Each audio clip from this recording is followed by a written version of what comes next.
and we are recording. Hello, everybody, and welcome to this year's San Diego Comic-Con at-home panel.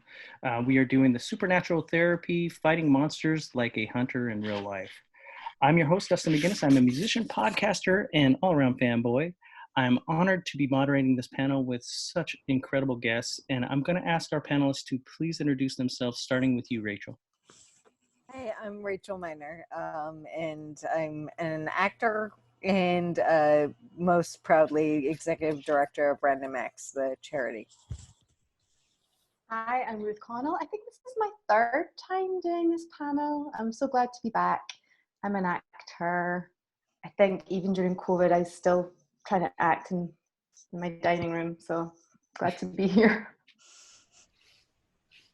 Oh, am I Hey. three? Oh, wait, I thought I was three. No? Yes, Yeah, Deric. you're three. Oh, great start.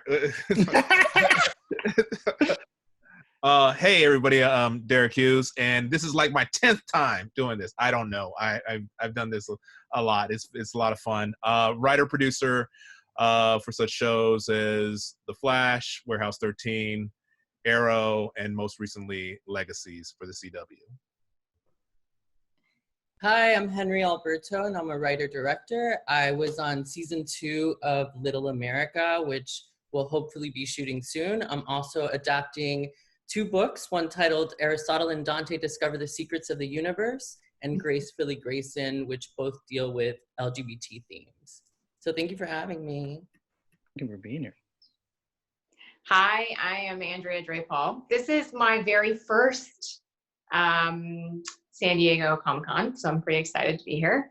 I am an actress, and I'm also a content director for a not-for-profit organization called License to Rise, which seeks to empower women.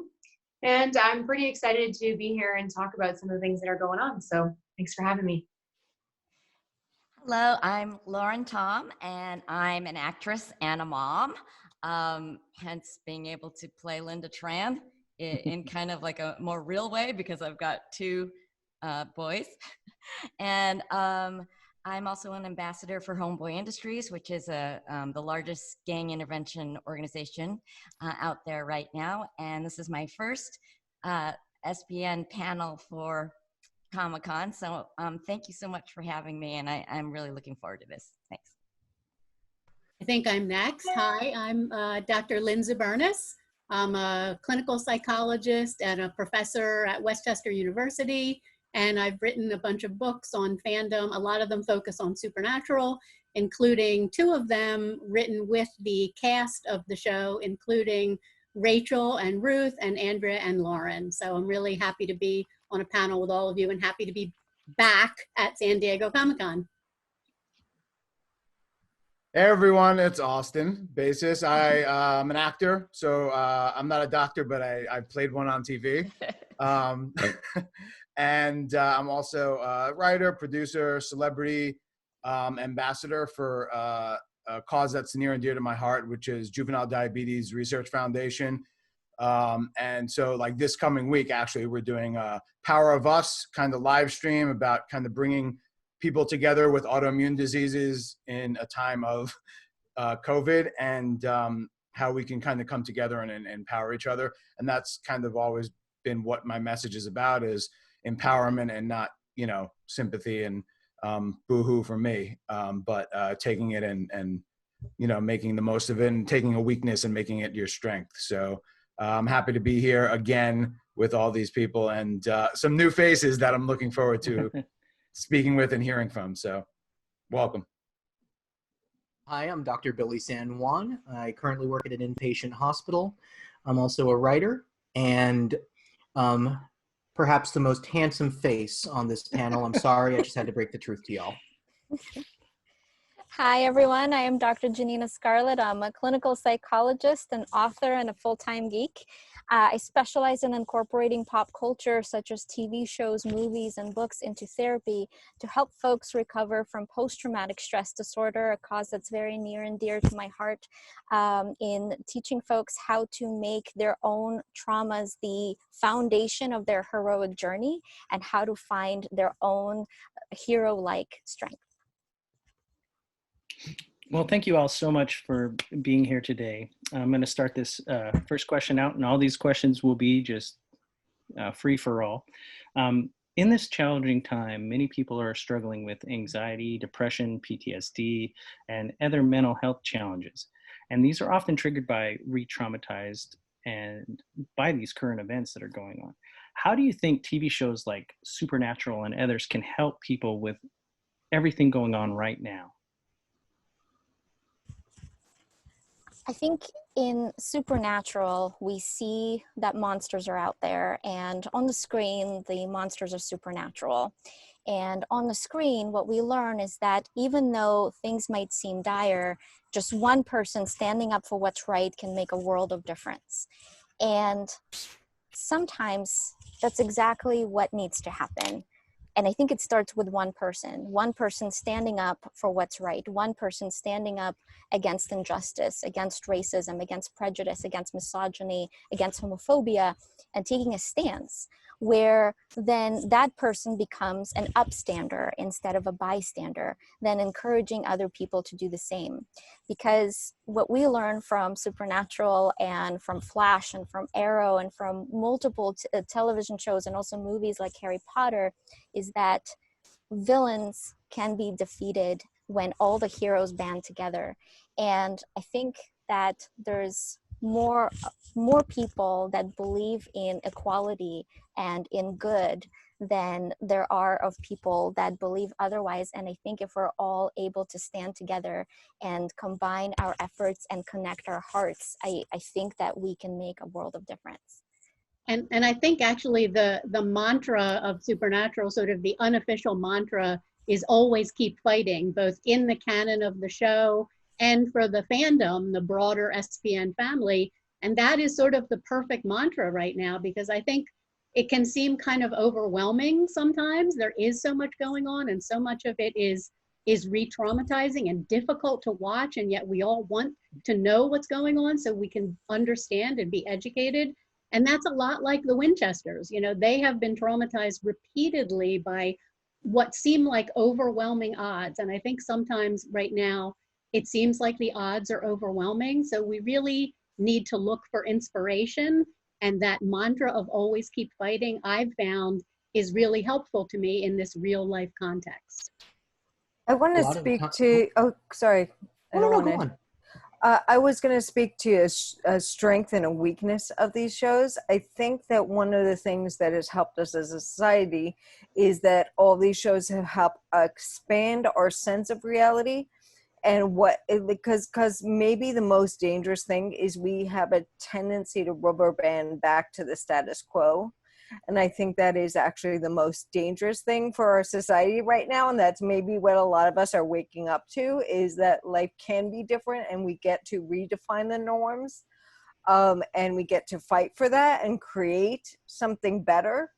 But, and I think that having shows that are outside, like kind of the quote normal reality, the status quo that whoever wrote it decided was the status quo, you know, and whoever has been holding up the pillars of our society has you know, said that is the status quo. So we keep kind of going back to that, but this does give us kind of at least our imaginations a sense that there can be something different, there can be something more, there can be something better, and it expands that reality. The dangerous side, I think, is that a lot of us feel like that only happens in TV and film. And so I think that this is a really interesting time for so many people, because I think we're starting to confront things within our society as a whole, as a group. I'm saying we, the universal we. I think we're starting to confront things that we should change and need to change, but there's that fear of stepping outside what was our normal reality yesterday. So that I think is the strength and the weakness.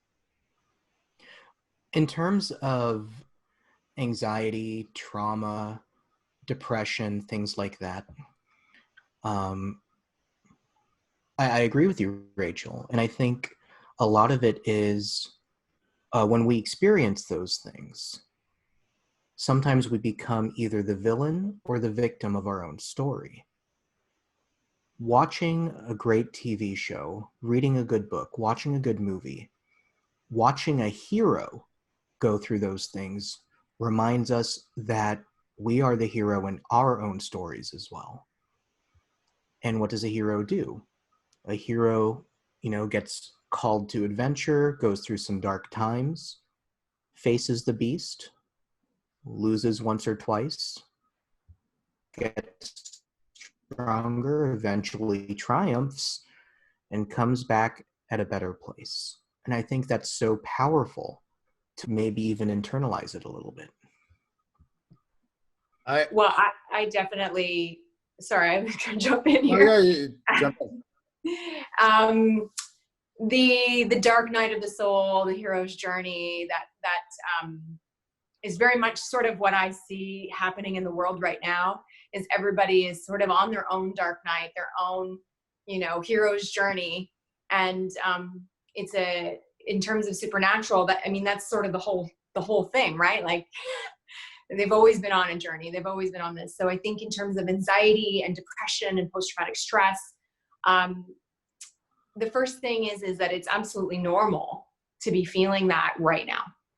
I mean, it's okay to not be okay. So how do we move forward or get through it? And you talk about, the hero goes off, they go to the unknown land, they get an obstacle, they fall off the deep end, and then, maybe they get an elixir, and maybe that works a little bit, and, then they find the teacher, and all of these things. You can actually see all of these elements that are being portrayed in the show Supernatural. And so to internalize that, how do you find your own inner hero, your own inner, fan or your own pillar of strength? And it is so incredibly difficult, I think, to identify with that right now. I think that is the thing. We see it on TV, but there's a disconnect in how can we do that? Like, how can just a human being do that? Not watching it on television, and to understand that we do have these gifts in us, but we have to cultivate them. And part of that cultivation and part of growth is always going to be done in the dark. And so when I look at this time, I say this is the dark, but it will produce the most light. It will produce the growth, right? Like a baby is inside a mother's womb. It's dark in there, but the baby grows. Like, how does that happen, right? So I think that sort of, if we look at what's happening right now with the world, and we talking about anxiety and post-traumatic stress and mental health issues, like, it's okay to not be okay. And it's also okay to reach out for help and to say that, like, I need some help, and reach for support. And sometimes these shows can take us out of that a little bit, even, watching a great show or a great film also helps you to forget, like, what's sort of going on too. So it can be like therapeutic. And that's kind of what I want to say. Yeah, I love that. That was actually like very similar to what I was going to say. I saw a friend of mine, her therapist basically has a, kind of a 1 minute shrink. She goes Dana Dovich 1 minute shrink on Instagram. And she took a little more than a minute to explain this, but it's basically, the way I saw it and the way she described it is like these three circles of what your life and existence are right now, and always, but right now there's a threat to it, right? And so these three circles, the inner circle is obviously what's going on inside, what you're thinking, what you're feeling. The next ring is your daily life that keeps you stable, that gets you kind of out of your own way, whether it's job or, watching your favorite TV show. All those things balance you out so that when you face the outer circle, which is the outside world, which is what is really crazy right now, that you have, a little more foundation and stability. But because there's so much going on in this like outer circle that, even if you're making every attempt, like my wife and I, to try to avoid you know, the news, or like, you know, do what we can from inside and online, and go to the park and walk and do whatever we want. There is going to be invasions. And so, and get back to our daily life that's kind of been taken away because of the pandemic. So these things in the, like the middle circle are so important to care for the smallest circle, which is your health, your body and your mind. And I think part of that too, at least for me in this existence, because I have an autoimmune disease and, you know, I'm at multiple risk for COVID, and I don't want to take the risk. And I also have an elderly dad living close to me, and I want to be able to see him in the next several months in a less, you know, distanced way. And so I'm extra careful. And so we've really, kind of, you know, use this, like this second circle to support us is our favorite TV shows, are the Supernaturals or the binge-worthy shows. There's so many shows right now that are coming out that, because of this situation, have succeeded way more than they have before, because people are inside and need that. And you know, like at other points we're like, oh, we watch so much TV. We always talk about, have you seen this? Have you seen that? And I'm almost a little embarrassed about it. But I feel like in this time, I think it's something that we need, because you know, just like Andrea said, like, it's okay to be not be okay. And we've had good days and bad days, and some of the times those TV shows get us through. And, you know, sometimes it's exercise, or, you know, my wife does yoga and meditation and, you know, just a walk, you know? And so there's these circles. That's, you know, kind of how I interpreted that, and the way that you use the TV shows to kind of be your circle that normalizes your life again, because we're stuck and being pushed against by so much in the outside world. Hi, my thoughts about handling anxiety and depression right now have to do with connection and breath and kindness. And I feel that, like, one of the beautiful aspects of the Supernatural family is that it gives all of us a sense of belonging, which is really important right now, belonging to the human race, really. When you think about, you know, this Black Lives Matter is so important right now. But don't forget that, you know, I love that quote about everyone you know is battling an internal battle that we can't see. And so to be extraordinarily kind to yourself and to others in a way that, you know, like, all of this needs to be going forward and expressed, but trying your best not to be so judgmental of yourself about what you're doing, what you're not doing. Like I struggle with diabetes too, so I can't really go out to protest, but we're all like doing what we can in order to support the movement.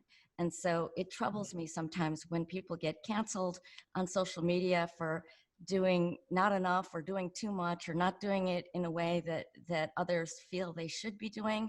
Like, we're all doing our best. And I just feel like when things get really overwhelming, you know, to just go back to your breath. And again, to know that, like, to just concentrate on your inhale and your exhale so that you know that you exist and you're part of this human race and we're all in this together. And there's nothing about you that's defective or, you know, we've all been through certain traumas.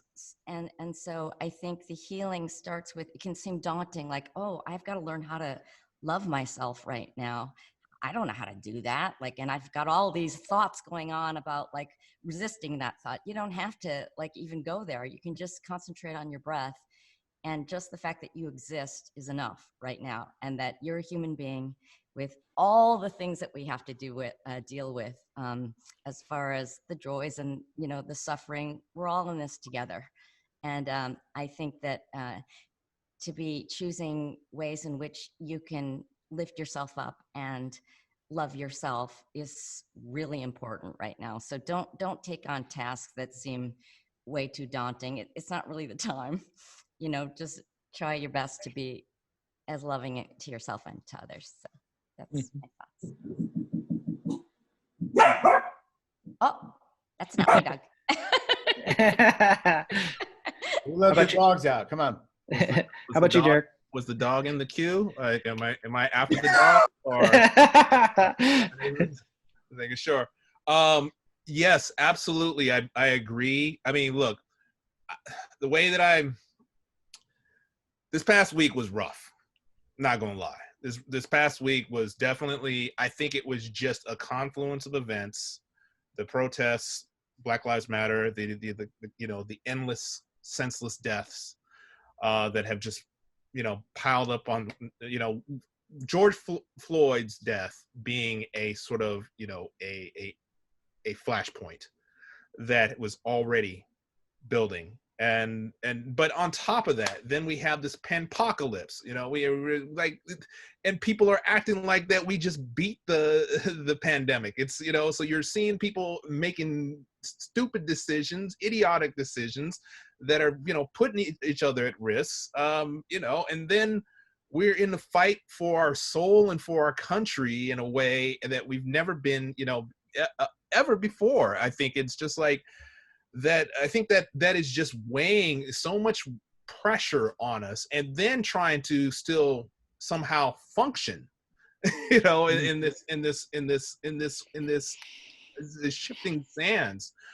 So for me personally, I mean, it's like when it comes to like, we always say, my friends that black mental health matters, right? It's just that I don't think that we do enough to sort of take a hard, sort of introspective look on taking care of ourselves mentally. We kind of just let that, go on the wayside because we kind of think like, oh, we can just continue to function and run. And so I do think that, by television shows, movies, books, entertainment in itself being that outlet and being in a way of like, for me, like this whole past week, I was binging Avatar, The Last Airbender, and rediscovering the joy in that, and just being able to enjoy and watching, and interesting enough, this time around, finding myself relating more to Prince Zuko and his sort of emotional journey, and really seeing like, oh, he's the one that had the harder journey of overcoming the odds and the obstacles. Aang was like, I need to become the Avatar, I need to master the 4 elements, blah, blah, blah, maybe find love.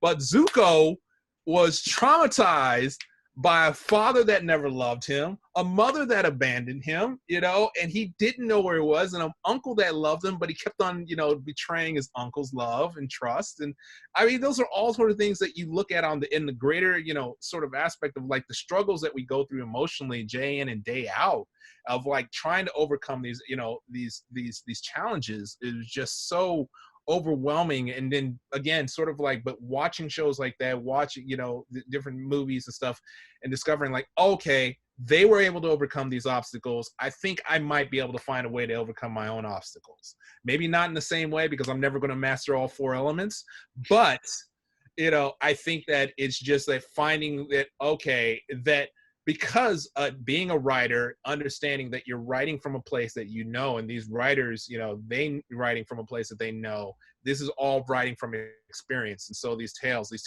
told as time of overcoming adversity and triumph, the spirit of goodwill and sort of the harmony of, coming together. And I think more than ever, what we're seeing right now is the fact that, we are sort of, there's a sort of a new sort of unity that's happening that you're seeing, that's really exciting. I think we're, as scary as it is, there's also exciting, promising times that I think that's also going to be reflected in storytelling for the next generation.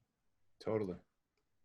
I'm just reading Janina's comment to you, Deric, that never say never, you can master the 4 elements. So I just wanted to chip that in. I watched the wrong show all week. I'm not going to say what it was. I watched this. I'm so into serious drama. That's my jam. And it was the wrong week to watch a really serious drama. And every night I'm like not sleeping, I'm having weird dreams, and I'm like going down and down and down because I'm watching the wrong content. It's that simple. It's like literally that simple. We need uplifting content. We need these stories. And spending time with somebody I know recently, we watched a really scary movie, which I don't really watch scary movies. And then afterwards, we watched a cartoon. They were smart enough to plug in something, and I thought, oh, that's really smart. That's what I need to do. The last thing I need to not watch is, something awful. And just to say to my dear friend Henry, that one of the projects that they're working on really surprised me, because I thought the content was going to be perhaps tragic, and to actually have content which deals with really difficult circumstances and some of the stuff that's going on in the world right now, that's being addressed in the world right now, but with such an uplifting potential and joy in it. So I think it just is so important, the content that we make and that we're part of and that we watch really does literally affect us clinically, I'm going to say every day or every time we watch it. And that's why we do watch it. We want to be affected. So it's about choosing the right stuff. So I think I would like to comment. Sorry, I think that it's to Ruth's point. I think it's really important about the content that we're creating right now, and that it is moving past our trauma and really celebrating what that is, and figuring out a way to find the joy in that and harness that as our superpower, which I think is really important. And as queer people, we usually live these really isolated, kind of scared lives. So to me, it's kind of been a joy to watch what's happening, because it's like the ultimate equalizer. Like, everybody's living in isolation, and we're all experiencing this thing that like queer people always go through. So what I'm hoping for is that we come out of this with a bit more compassion and kindness in having that similarity with other people. Right. So this pandemic has been going on for months, and by the time of the release of this panel, it will be over 4 months, at least in the United States. Many people have lost loved ones. Many have lost meaningful social support systems. What are some of the issues that people might be struggling with as a result of the pandemic? And how can we as humans help others to fight against a monster of the pandemic, like so many of the hunters do in Supernatural?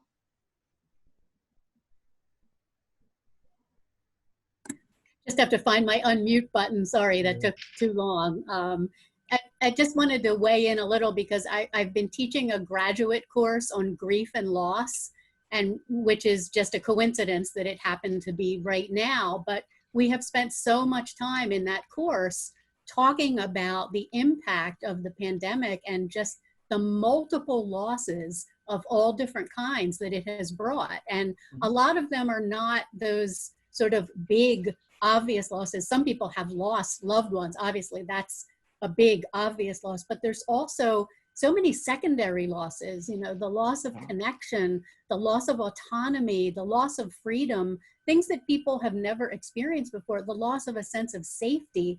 And I think one of the most important things that we can do for each other is just to allow each other the space to really grieve those losses and respect the things that are losses for other people. They may be somewhat different than ours, but there's such a wide range of things that are lost. It was so helpful for my students to just be able to put it on the table. And so many of them were like, oh my God, yeah, I feel that way too. This has really impacted me. And I think one of the nice things about the media that becomes popular for us is that a lot of it shows characters that are ultimately very resilient and overcome a lot of obstacles, but the good media also shows the vulnerability of those characters and the grief and the falling apart of those characters. And I think that's a big part of normalizing that for the rest of us, and a big part of why this media is inspiring for us too. I think that love is our superpower, actually, when you think about it, and we all have that. And I just feel like one of the ways in which I've lifted myself up during this time is by being of service. So like when, you know, when Lynn talks about just witnessing someone's pain and just, you don't even have to say anything, just being able to really listen. And I think that's, you know, for the Black Lives Matter movement as well, to just really try to witness and listen. It's just so healing. But one of the things that I did, which gave me a lift for a solid week, is I bought a bunch of C's candy and I drove it over to California Hospital, which is one of the hospitals dealing with the most COVID cases. And I actually stole a graphic from Twitter that had all these superhero cartoons like Spider-Man, and they're all bowing to the nurses and doctors. And I made a big poster of that. And they sent me like the most beautiful thank you photo. And I'm telling you, that lifted me up for a solid week. And so sometimes when you can get out of yourself and try to be of service in some way to the movement or to whatever you feel you want to do, that can be one of the best healing activities you can do. And I heard this great quote the other day, which said, humility isn't thinking less of yourself, it's thinking of yourself less. I just loved that because, you know, when you can get out of yourself and just think of how can I be of service in this moment, it can actually be the best gift to yourself. Love that. It's very true and something I live by. But also I was thinking about, there's a Buddhist proverb that, and I'm going to get it wrong, but hopefully anyone watching this can look it up. So a mother loses her child and goes to Buddha and says, can you bring my child back to life? And Buddha says, yes, but just bring me, all I ask for is a tablespoon of salt from a family that hasn't lost a loved one. And so it seems like a really easy task. And so this woman goes from household to household, and she can't find a single household where someone hasn't lost a loved one. And even though she doesn't get the tablespoon of salt and doesn't get her child back, she realizes she's not alone in that pain and that loss. And I think that is so much of what's going on right now. And I think that's part of what led to the response that I find hopeful with the Black Lives Matter movement right now, is that I think a lot of us aren't looking away from that pain. We aren't distancing ourselves from that pain. We're saying, oh, I recognize this is not okay. I don't want others to suffer.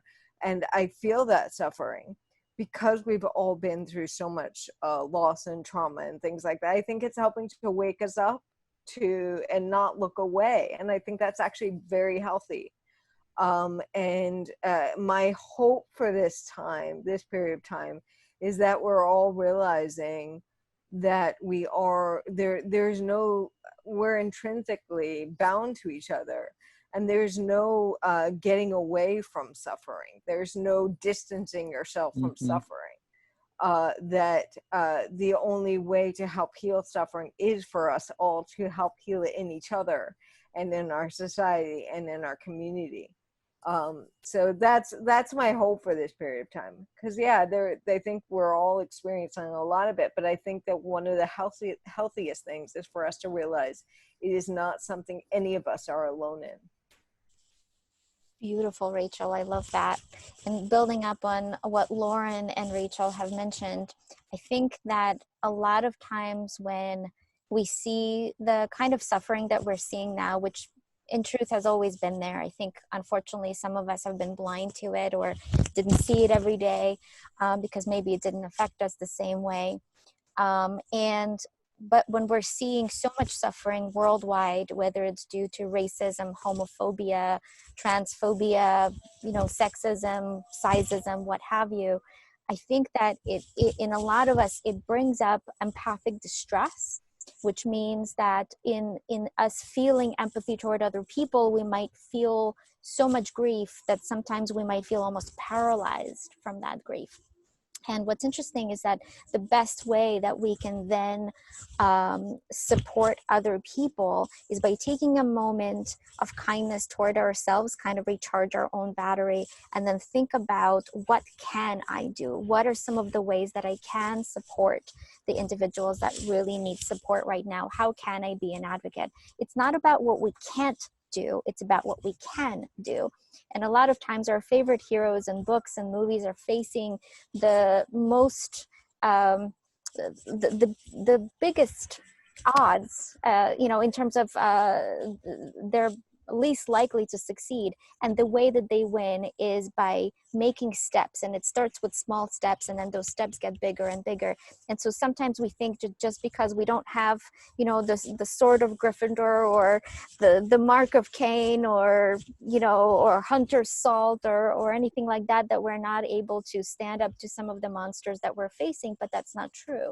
Sometimes even reaching out to a friend or having a discussion with somebody and helping them understand why these issues are so important and why we have to take a stance now might start off as a small kind of piece of snow that can add up to an avalanche of change. And what's interesting is that, psychologically speaking, what we know is the more we take actions to help other people, the better we feel emotionally and physically because of the chemicals that our body produces when we're able to socialize with others. It's interesting for me because, again, in this COVID kind of pandemic, that is the monster, right? In this, outside of, for me at least, outside of the past month of protest and what I've realized about my lack of support for a really important movement, and all that stuff. From the COVID point of view, for me, it's like the monster has been affecting me and had forced me to figure out how I am going to be myself and who I'm going to be in this new world. And, my first attempts, some have been successful and some haven't, because I'm a relatively nice, easygoing guy. But, for some reason, when it comes to the safety of others and myself, I could flip a switch in a second and be a protector and be a hunter or a fighter. And maybe that's my Brooklyn upbringing. I was never really like that in Brooklyn. I mean, maybe I was a bad sport when I played sports growing up, but I didn't like losing. But the idea that I have to figure out who I am and how to make sure someone without a mask doesn't get too close to me, and if I have to say something and be the asshole, I'm going to have to do that for my own safety, for my wife's safety, for everyone's. I just don't understand how people aren't aware of this, and the way I, again, find my way back to myself, in a new way in this world of the last 3 or 4 months. It'll be 4 months when this comes out, I guess. Is the idea of Zoom and House Party and these Google Hangout and whatever it was, that I have reconnected with all of these people, with my family, like both sides of my family, in a way that goes beyond the Facebook posts or text chains or whatever. And from those interactions, even though I knew they were always there, and whenever I go back to New York or, they remain there in life, I know that even if I'm not going to be able to be 6 feet away from these people for a while and have to wear a mask, that I could still engage and grow and cultivate those friendships, that family and all that stuff. And that's kind of, talking about love, that type of stuff has brought me back to myself and kept me going, apart from the binge watching of every TV show I've missed in the past 10 years. Right. This is such a big panel. I have so many questions, but I'm going to have to reduce it because we're running out of time. So I'm going to try to combine two questions together here. One is, we were talking about all this pain and suffering that's going on right now, and people are clearly suffering. Are there any words of encouragement or support any of you would be willing to offer anyone out there who is going through hard times right now? And also, could you please, I just want to say, maybe we can go through the numbers and you guys can, each say something, and then also give your, social media, or something like that. If we're going through by the number? Yeah, just go by the number. Okay. Awesome. So Random Acts, randomacts.org, we're really, really trying right now to make sure that we're putting out good resources for everyone, for all the social movements going on, for COVID, for mental health, just at least have references to places where people can get support. And we've got all sorts of programs going on as well where you can give support and hopefully, keep building up community there. And we're just going to keep at that. So that is definitely the resource that I have to offer, because it's what I'm working on. I also know, I would love to, I've seen a lot going on online in terms of just handling the trauma that's going on for so many people and for so many of our friends, especially. I think the Black Lives Matter movement has brought up a lot of trauma that is, lifelong, and we need to have those resources available too. So I wish I could speak more to that, but hopefully other people coming after me will speak to that. But I think that there are definitely, I will just keep trying to repost as well. So I'm Rachel Miner 1 on Twitter, and my feed is just constantly filled with me reposting things that I think will be helpful, hopefully, to anyone. And let's just keep doing that and creating those spaces and passing those things on. Then that is all I can say is that is what I'm going to keep trying to do. So, well, you're a beacon of light, and you know it. And just slightly tying in the last question with this part too, I was disappointed to lose almost, 4,000 followers in the last 2 weeks, because I have been posting with what I believe in. I'm not angry, or I thought, gosh, what a shame that dialogue has stopped, that capacity for us to dialogue, because that's what we need to do. And what I have found uplifting is that I did a post about some monologues that we did that are the money's going to Black Lives Matters causes. And some of the fans, we have a wide range of fans. We are a huge, big dysfunctional family, which is one of the amazing things. It covers all the political spectrum. It really does.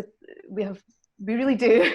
And so in some people kind of saying, well, do you even know where the money goes? Or did it, and kind of coming back at me a little bit negatively, when I didn't do my knee jerk, when I actually Googled the question they were asking or the challenge they gave me, and I found some real information I could give back, when I did it with respect to the people who were challenging, even some of the difficult things which are all lives matter or whatever it was they were trying to say, when I went back with something, I was actually really surprised that often I got, oh, okay, thank you.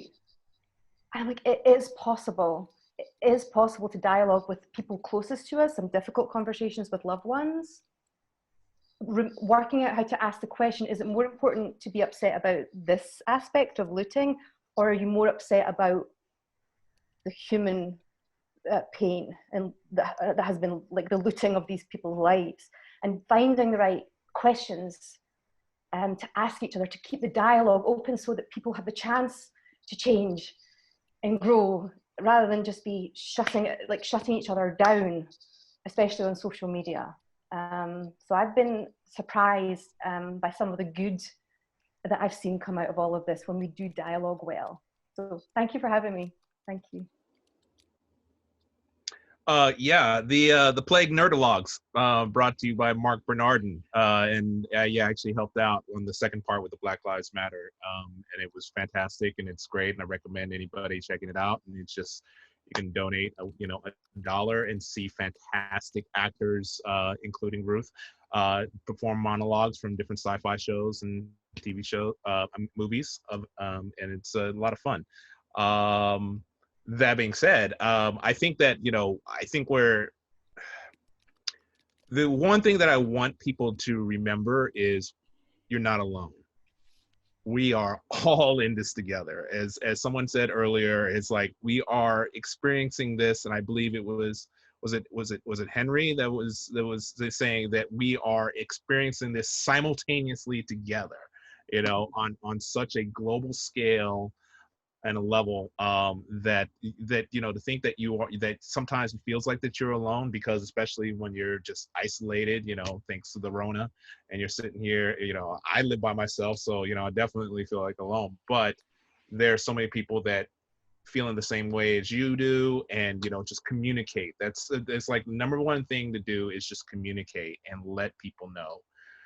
Reach out, because you'd be surprised how many people will reach back to you, and so that there is a support system in place, and you're never ever alone, especially now more than ever, I believe. So that's what I would say and encourage.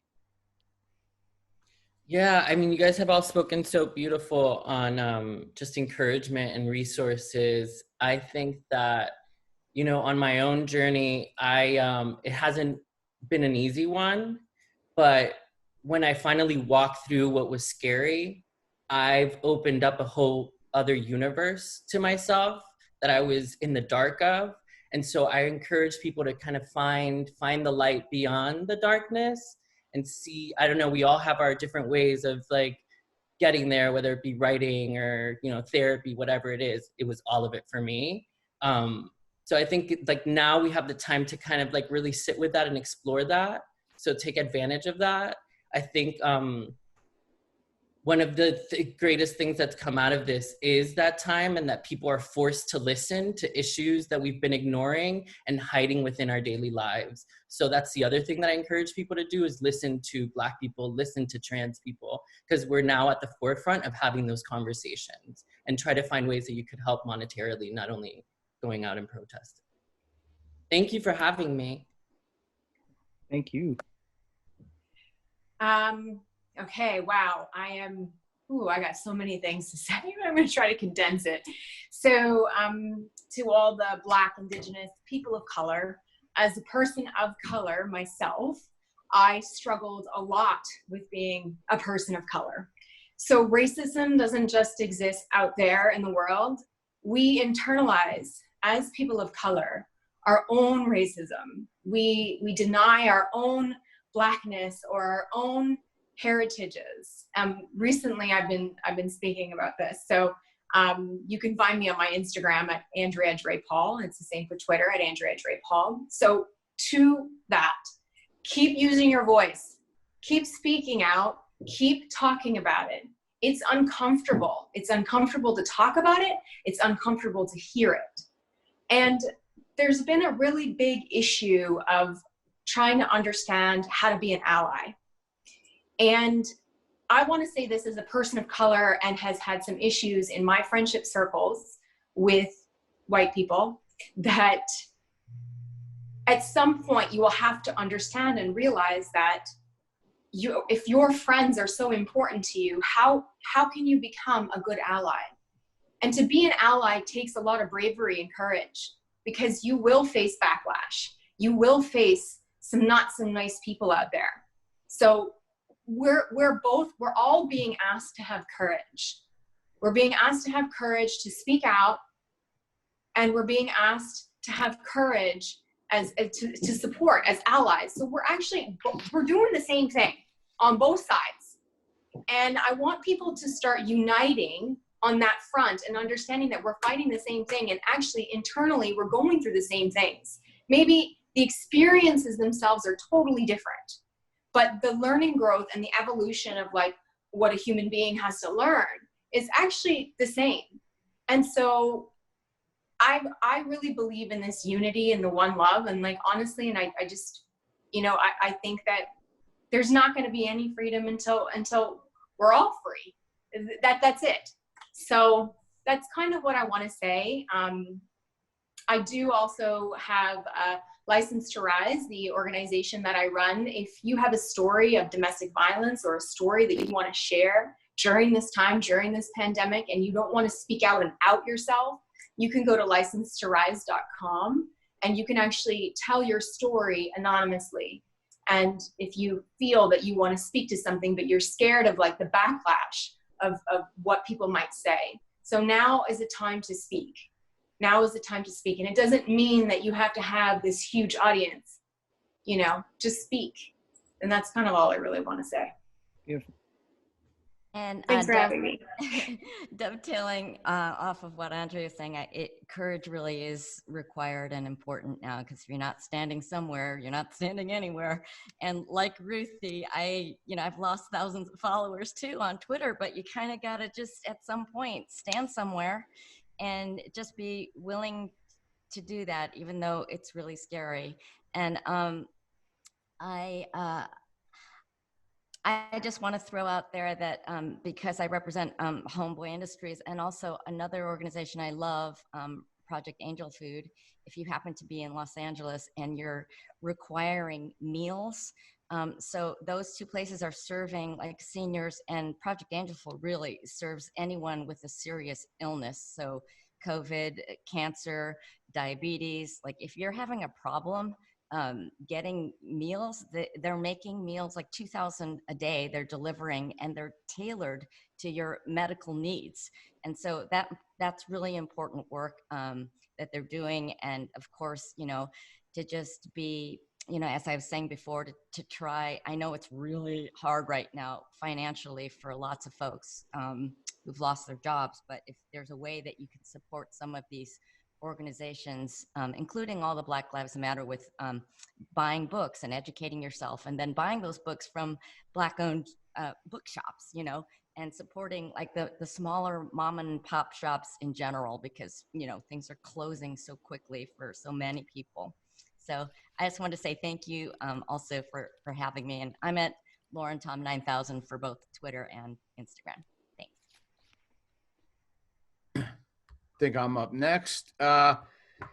So yeah, the great organization that that actually started out of the pandemic, that basically all of the 100% of the donations go to buying meals for frontline workers, and so 50% of that goes directly to those meals. The other 50% goes to the staff workers that have been made, or the shift workers in those restaurants. And they specifically go to across the country to hospitals that need that are hit hardest in the kind of rises and falls of this pandemic, and pick local businesses or local restaurants to work with to do that. So it's another great organization that is actually doing something, and every dollar you donate is going to go directly to people that need it, people that aren't working as waiters, waitresses, and wait staff and kitchen staff. And then on the other side are feeding people that are on the front lines. The thing I would say for advice, as an actor, actors are always forced to look at things from someone else's perspectives, and so a lot of times you're getting parts that are similar to you. There are a lot of different perspectives in this world. And I feel like if we take just a moment to think about, before we respond, before we act, before we judge, where someone's coming from, what they've been through, and what has led them to either the opinion or the comment or the ignorance or the pain that they've brought in your direction, then I think we could start to have a conversation and be a little more honest and respectful of everyone's journey. And again, everyone keeps saying listening, you know, like, and as an actor, they're like, oh, in every acting class, you have to listen, you have to listen. But if you listen without actually hearing, then the listening is pointless. And then if you hear, I feel like you're gonna have to make a choice and act or not act, and that is a decision. So listening, hearing, and I always love this quote from Martin Luther King, and I pulled it up. But what I didn't realize when I hear this quote is that there's a whole nother part that people don't actually go on to talk about. They always say injustice anywhere is a threat to justice everywhere. But the rest of the quote is, we are caught in an inescapable network of mutuality, tied in a single garment of destiny. Whatever affects one directly affects all indirectly. And so that kind of sums up, I think, where we should look and think and go in the future of all people's experience. Trans, Black Lives Matter, you know, people of color, people with disabilities or invisible disabilities. Again, no one would know I have diabetes unless I told them. And so we don't know when we meet someone what their deal is. And so my social media, it's always the odd segue. My social media is just at Austin Basis on all the, I think it's Austin.basis on Facebook, but at Austin Basis on Instagram and at Austin Basis on Twitter.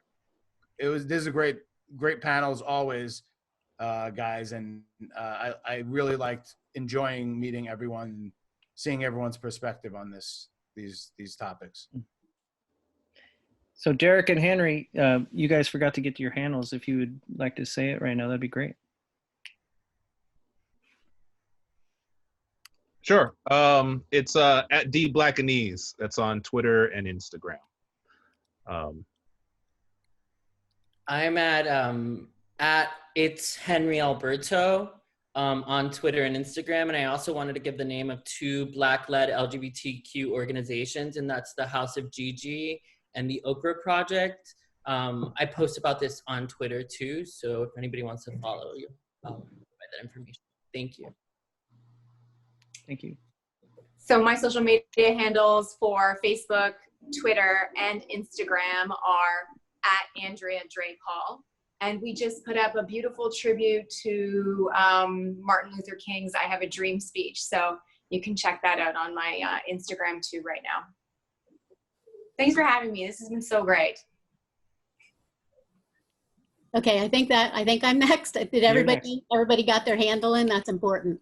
I think I just want to echo the importance of people knowing that they're not alone. In terms of resources, all I have to offer is to say that the last 2 books that we've put out, that was sort of the point of them. The reason why they're written by both the fans of the television show Supernatural and the actors of the television show is because people were tremendously candid and genuine and shared their really authentic stories and talked about a lot of very real challenges that they've had. And I think that was very inspiring to other people to read, either to see that from someone who portrays a character who you really look up to and you're inspired to, and now you know the real person who you can be inspired by too, or whether you're a fan and you relate to what other fans say. So I hope that those have been really helpful. The newest one really made an effort to make sure that everybody could see themselves in the book, because I think that's something, representation is really important. So we have chapters by people of color and trans people and queer people and people of all different abilities and indigenous people. You can never represent everyone, but we really tried, because I think it's really important. Things are inspiring when we can see ourselves in these stories. So, and I'm very honored that the books benefit the really important works of Random Acts and 2 suicide prevention agencies as well. And you can find me on all social media at Fangasm SPN. And thank you guys. This was a wonderful panel. Thank you. It's important to be active in the activism.